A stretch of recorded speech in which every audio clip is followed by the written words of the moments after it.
Eto ha, makinig kayo mga miyembro ni SSS. Up to 20,000 pesos SSS cash benefit maari pang makuha ngayong January 2026 at sa buong taon na ito ng 2026. Paano? Yan ang ating pag-uusapan mamaya-maya. Hello mga ka-vlogs! Welcome dito sa aking YouTube channel. Magandang araw po sa lahat ng mga manonood. Saan po kayong dako sa mundo? Kumusta mga ka-vlogs? Well, ito na nga po mga ka-vlogs, no? Since January 2026 na tayo ngayon at taon 2026 na nga po, pwede pa pong makuha ang up to 20,000 pesos SSS cash benefit. Well, ano nga ba ang benepisyong ito?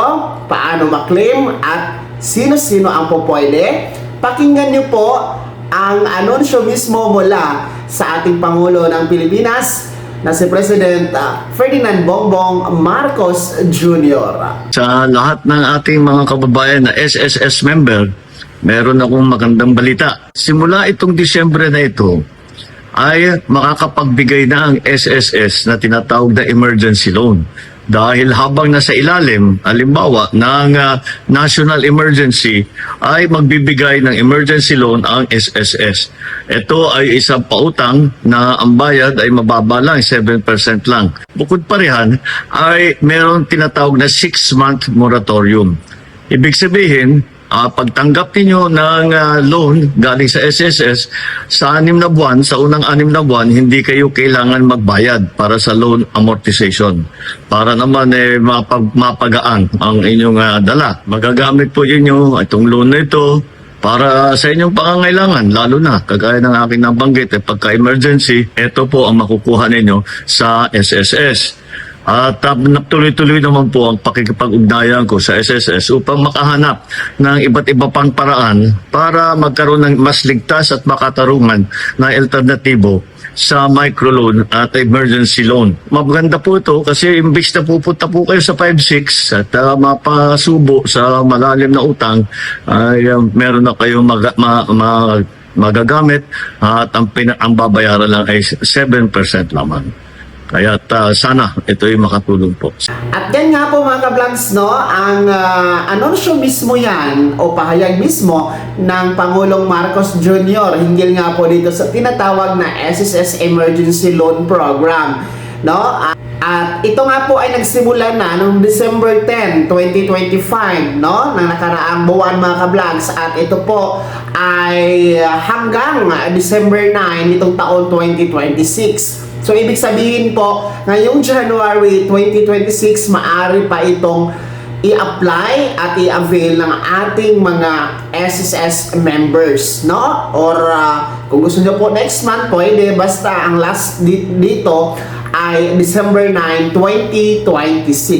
So, isang taon ito na programa para po inyong ma-avail at mapakinabangan ang up to 20,000 pesos cash benefit mga ka-vlogs under the emergency loan program ni SSS. Well, ang kailangan lamang dito ay meron kayong 36 months contribution, no, or equivalent to 3 years na contribution, and kailangan po meron kayong active na 6 months contribution sa mga huling or dito mga nagdaang taon mga ka-vlogs, no? Tapos kailangan po meron kayong active na bank account na i-disburse po ang inyo pong makuhang emergency loan amount.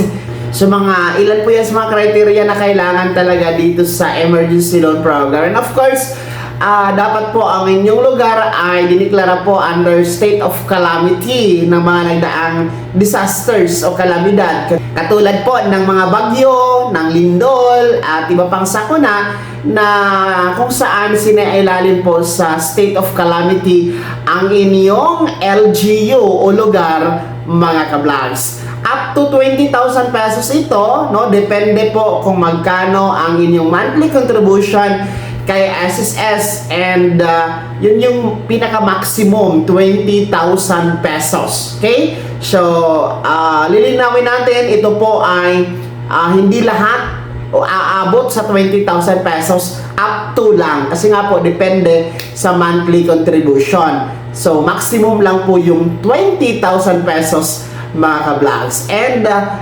additional na paalala, ito po ay utang mga ka-vlogs na dapat po bayaran. Kaya sa mga gusto lang po mag-avail, sa mga gusto lang po makuha itong emergency loan program na meron ng SSS, you can apply it via your My SSS account or sa SSS portal mga ka-vlogs. Punta kayo sa loans and then meron dyan emergency loan program, no? I-click nyo lang po yan. Magpo-proceed po yan kung kwalipikado po kayo mga ka-vlogs. And 3 to 7 working days ay meron na po yan or nahulog na po yan sa inyong disbursement account o bank account na nakarehistro po sa SSS mga ka-vlogs. So, kahit paano, malaking tulong din po ang up to 20,000 pesos para po sa inyong pagbangon, no? Hindi man kalakihan na halaga, pero kahit paano ay makakatulong din po sa inyong mga pangangailangan mga SSS members. Kaya mag-apply na po sa emergency loan program, no?